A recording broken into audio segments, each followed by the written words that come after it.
UP पेट की परीक्षा के लिए आवेदन करने वाले 37 लाख से ज्यादा कैंडिडेट्स के लिए सरकार ने फ्री बस और ट्रेन सुविधा प्रदान कराने का ऐलान किया था।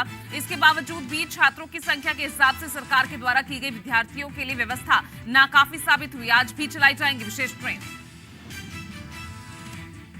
प्रदेश सरकार में ग्रुप सी के पदों के लिए परीक्षा आज यूपी के 75 जिलों में 1899 केंद्रों पर हो रही है। सुबह 10 बजे से दोपहर शाम 5 बजे तक परीक्षा आयोजित की गई है।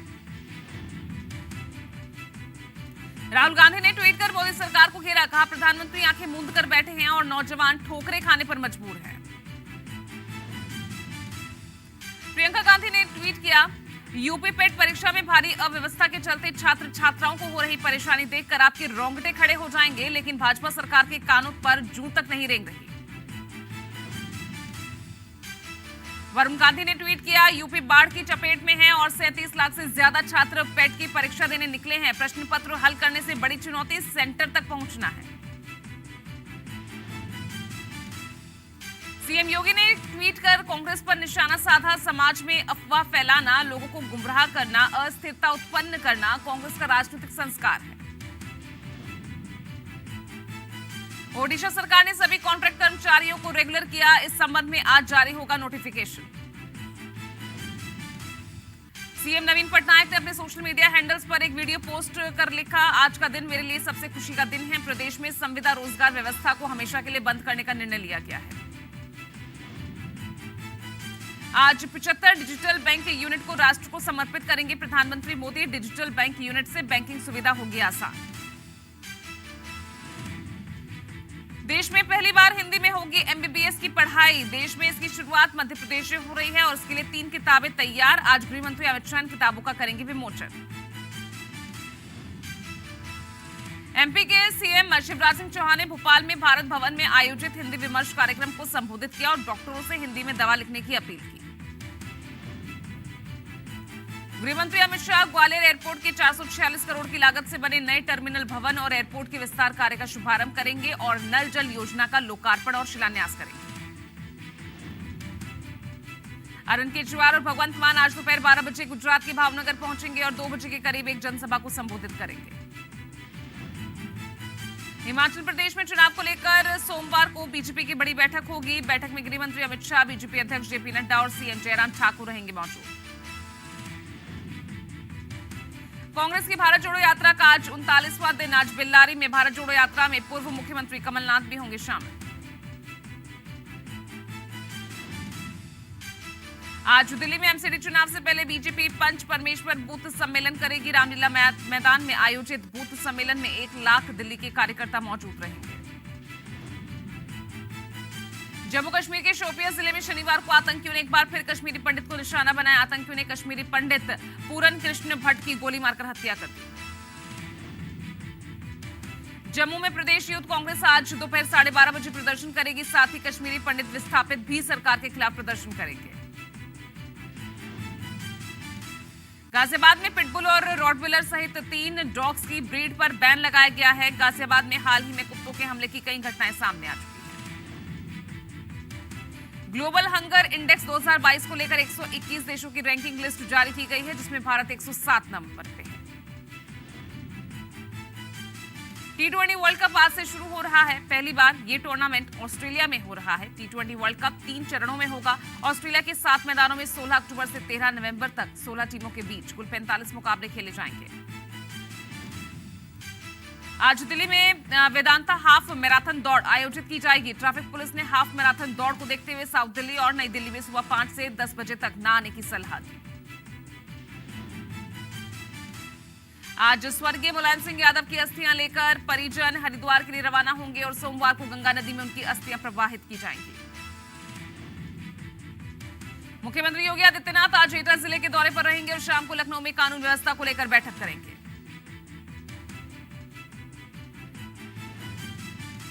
बीजेपी अल्पसंख्यक मोर्चा लखनऊ के क्राइस्ट चर्च कॉलेज में आज पसमानदा बुद्धिजीवी सम्मेलन का आयोजन करेगा। सम्मेलन में डिप्टी सीएम ब्रजेश पाठक, दानिश आजाद अंसारी समेत पसमानदा समाज के कई मुस्लिम बुद्धिजीवी शामिल होंगे।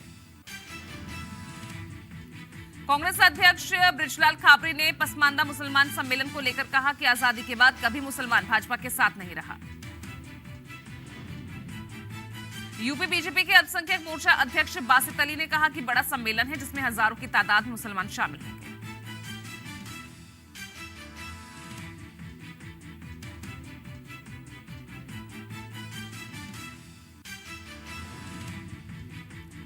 प्रयागराज में आज से 3 दिवसीय आरएसएस की बैठक होगी। बैठक में संघ के कार्यों और देश के अहम मुद्दों पर चर्चा होगी। अंधेरी ईस्ट बीजेपी उम्मीदवार मुर्जी पटेल की उम्मीदवारी रद्द करने को लेकर उद्धव गुट चुनाव आयोग जाएगा। शिवसेना का आरोप है कि साल 2017 में फर्जी जात प्रमाण पत्र के मामले में बीएमसी ने उनकी पार्षदगी को रद्द कर दिया था। आज दिल्ली में पहला राष्ट्रीय कोयला सम्मेलन और प्रदर्शनी लगाई जाएगी। केंद्रीय कोयला खान और संसदीय कार्य मंत्री प्रहलाद जोशी सम्मेलन को संबोधित करेंगे।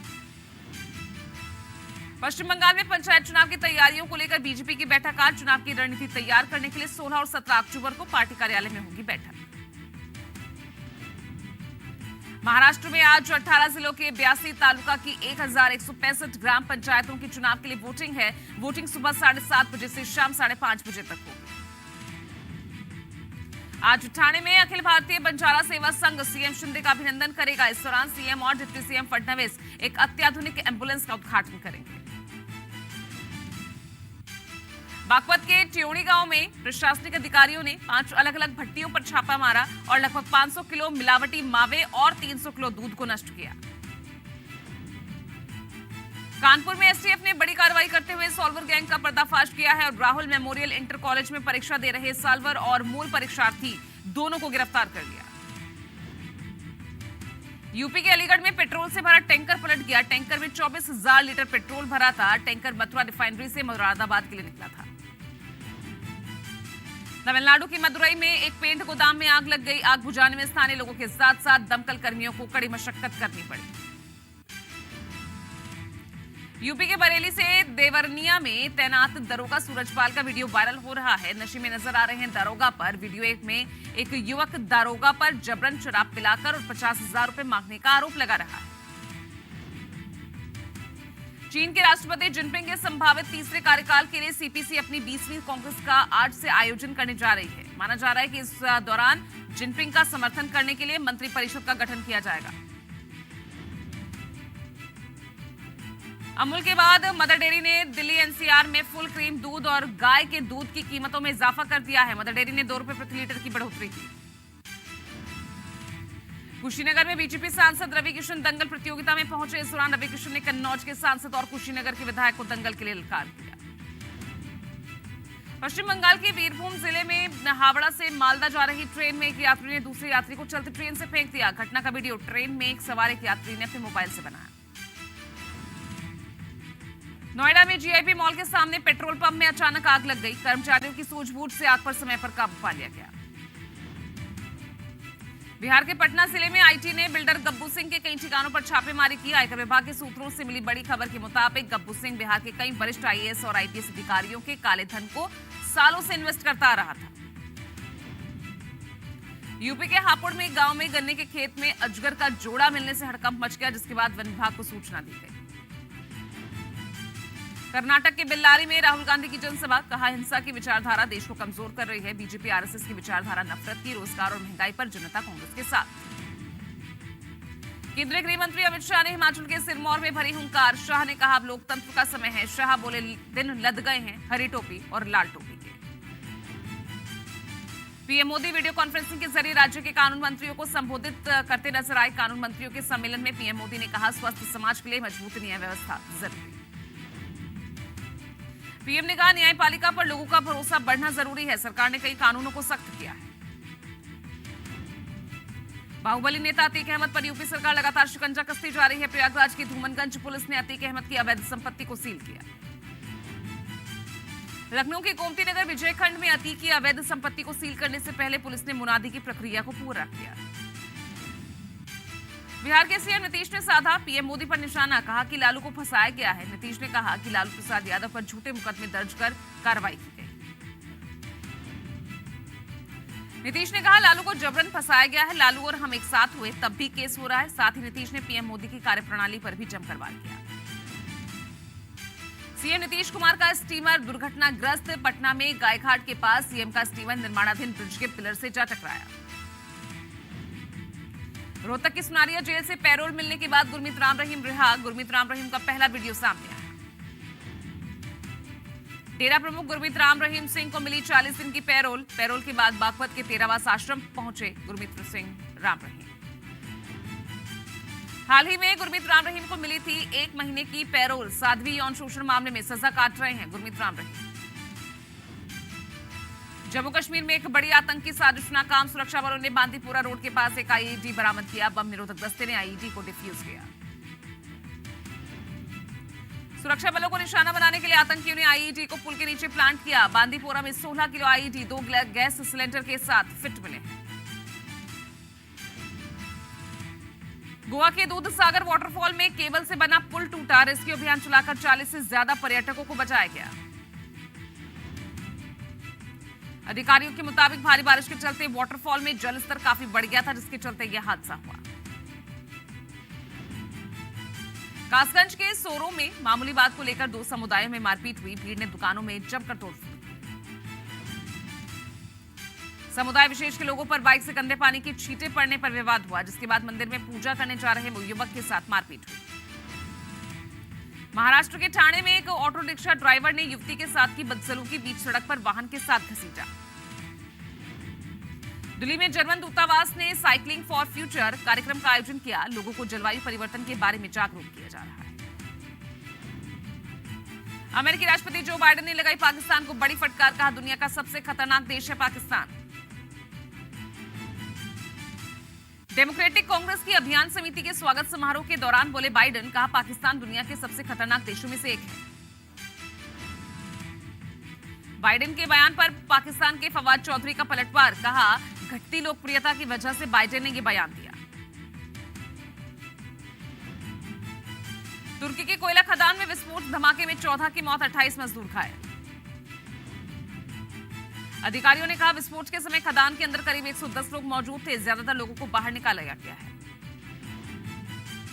सऊदी अरब ने हज और उम्राह करने वाली महिलाओं के लिए महरम की अनिवार्यता को खत्म कर दिया है। अब कोई भी महिला बिना पुरुष साथी के हज या उम्राह करने के लिए सऊदी अरब जा सकती है।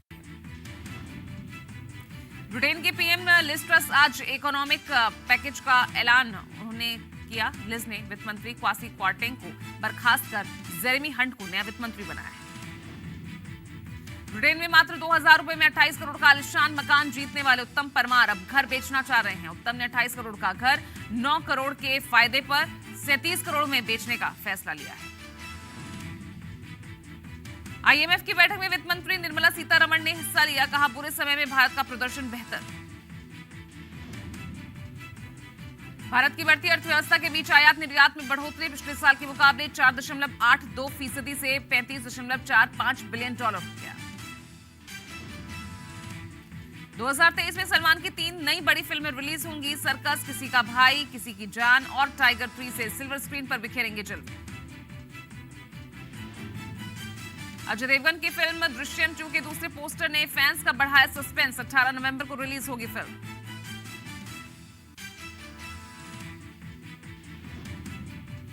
एक्टर और सिंगर आयुष्मान खुराना की फिल्म डॉक्टर जी ने जीता फैंस का दिल। फिल्म ने अब तक 8.6 करोड़ की कमाई की।